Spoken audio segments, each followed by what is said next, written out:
Hey guys, welcome back to the channel for another episode of BeatTheBots on Chess.com. I do want to apologize for not uploading videos for about a month because I was kind of busy with schoolwork and other stuff, but I will be uploading more often now. So, in the last episode, we finished off the last of the beginner bots, which was Zara, Santiago, and Kareem.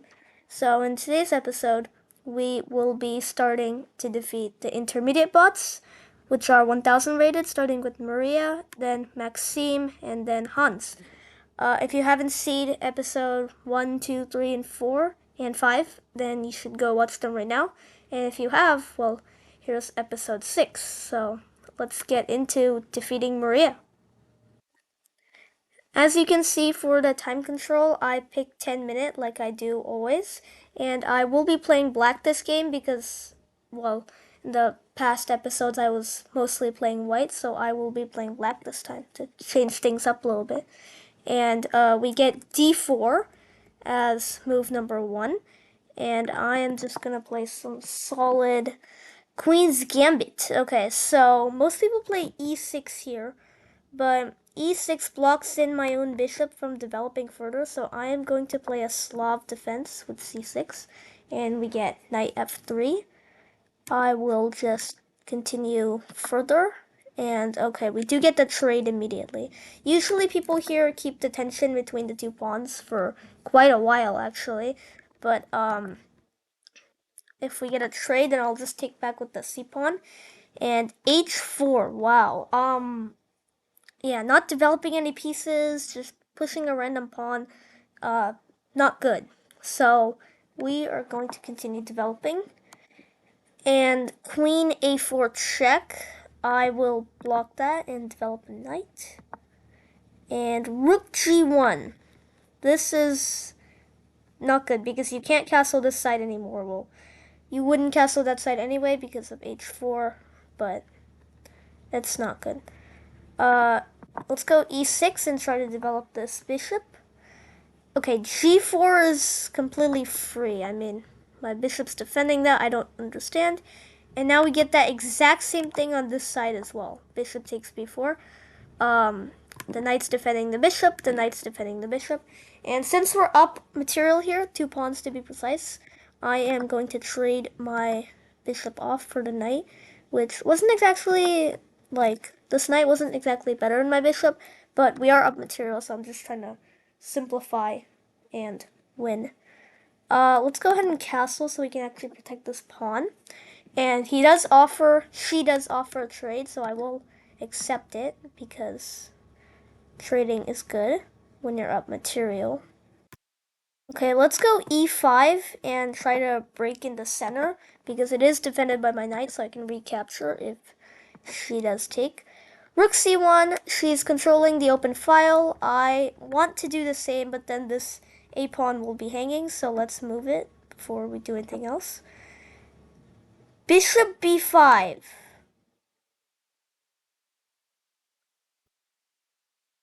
Okay, this bot is not acting like a 1000 raid. I mean, that's completely free.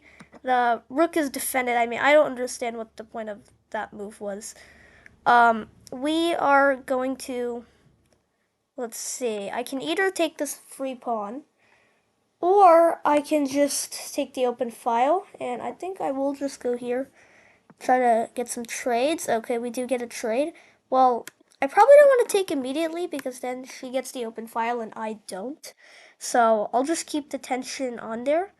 And I do want to defend this pawn, so I'm going to go queen d7. And if we get a queen trade, which is exactly what happens, my rook is still defended. So there we go. f4 boots the knight. I will offer a trade. And okay, now we have this passed pawn here, which is also defended by the rook. So we can push it. If we push it, then the king's gonna block, so I'm not gonna push it right now. I'm just gonna defend this. But eventually we will. Okay, now we can go rook a8, and this pawn. First of all, she doesn't even want to defend it, and if she did defend it with, like, the rook, for example, then the rook would just be stuck there defending, and we could, like, bring our king and, get a good game. Let's take the free pawn. Rook d1. Okay, so I don't want to move my knight and then blunder checkmate. So let's see. I guess I have to go rook a7 and defend my knight. And okay, rook g1. The threat is gone, but I don't want it to ever happen again. So I'm going to go f6 so that the back rank checkmate is never there. She's just shuffling her rook a little bit, so I am going to go here and grab the pawn through a skewer. And let's get another free pawn. There is no mate because we can also block here or move our king to f7. I don't really know what's going on here. Rook a5 would make more sense to grab this pawn, but I'm just gonna take this. And king c3. Let's go g5 and try to promote. This should be an easy victory from here.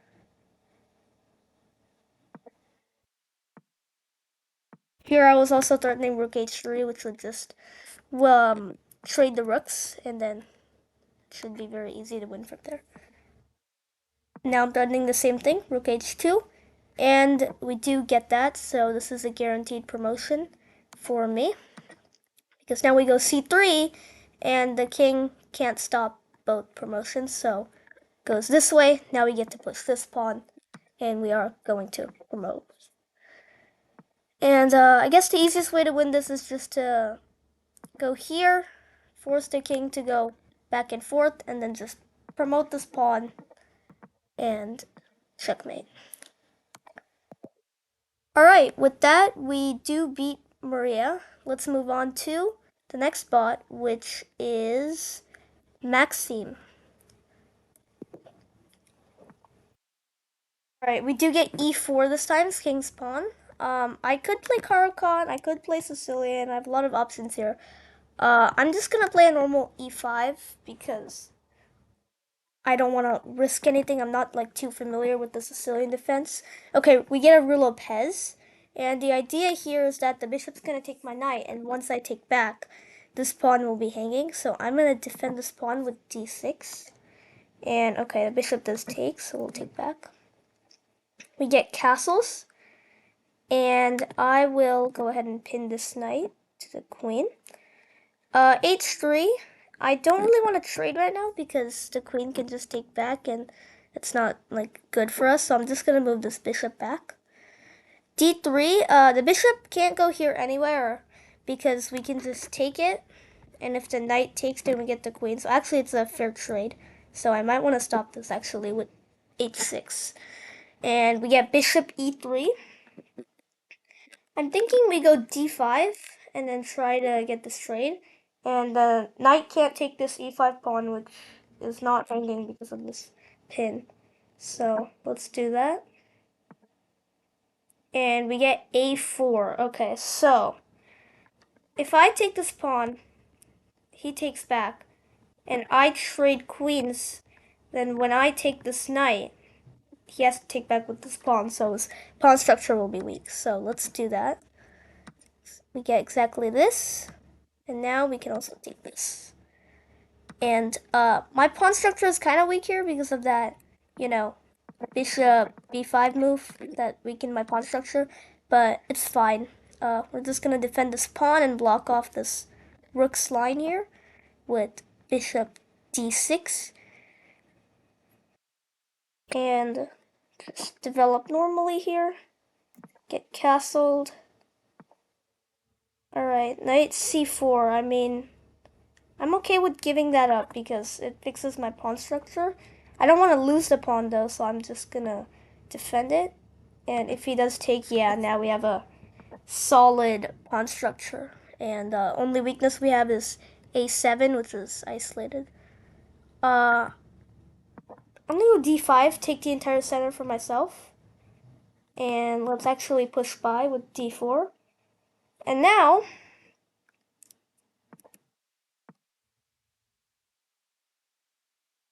I was gonna say this is free, but he just blundered his bishop, so I mean, these bots are not playing like 1000s today. All right, let's get some trades on the board since we're up a piece, and let's.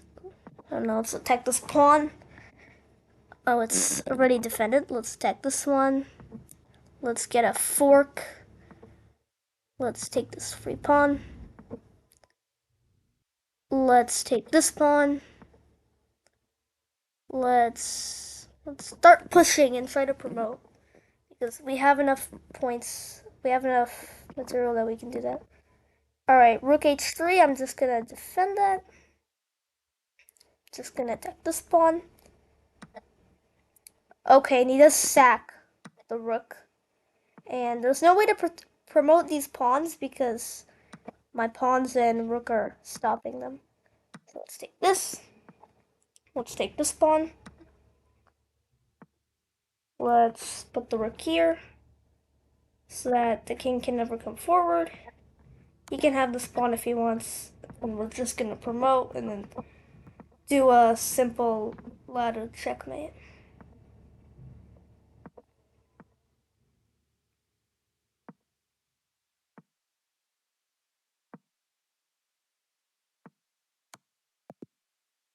Nice, and with that, we do beat Maxime, so let's move on to the third and final bot of today, which is Hans. And we'll play black again. Next episode, we'll play white.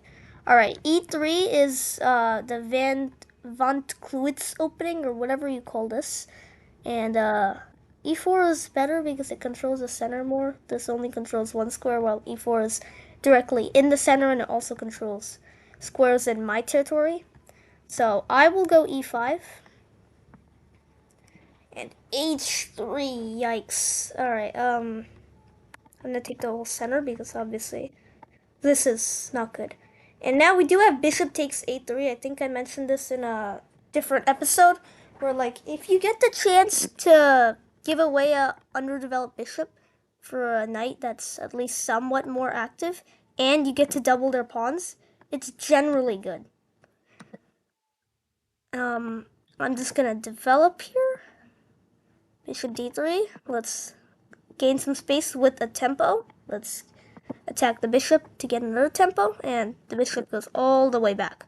So basically, this bishop just wasted 3 moves doing nothing, and meanwhile, we got these 2 moves in here. These 2. Right, so that's obviously better for us, because they were doing nothing while we got to push C6 and E4. I want to go knight D7, but I don't want to block my own bishop in, so let's first develop that. And we get G4. I'm actually just gonna go back.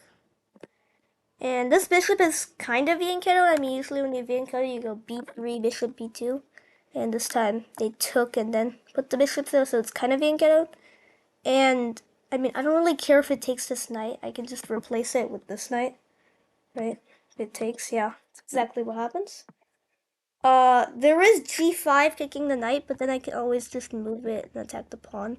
So I'm not too concerned. Queen B1 is attacking this pawn here, so I'm just gonna move it. And we get H4, which blunders a pawn. So I will take that. And I'm up a pawn here, so I'm just gonna trade this off.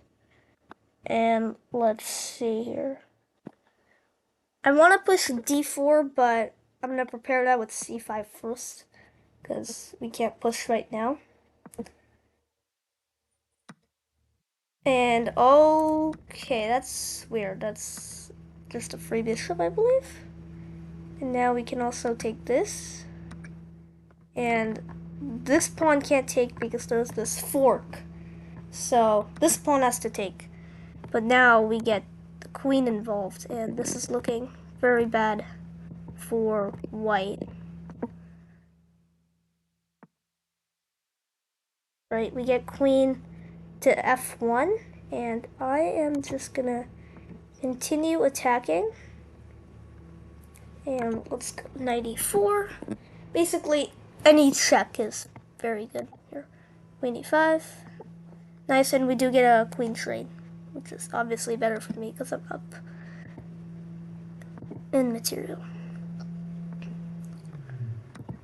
Let's just take some free pawns here and take another free pawn. And at this point, we're just gonna try to promote. So let's bring the rook over and then push this.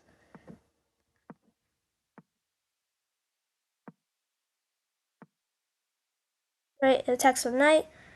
Let's go knight d1. He attacks it. I mean, I don't really care if we get this trade because then we'll just be up a rook. So, just gonna push over here, and we do get that. We also get the rook involved, and here we go. Now we have two passed pawns on this side over here. I'm just gonna protect that pawn, and my rook's on the back rank, so we can never get back rank mated. I'm just gonna go here, just in case, like my rook ever needs to move up or anything, and then we can just push this guy up. Yep, we get a rook trade, and now there's nothing the king can do to stop our pawn. And let's get another mate.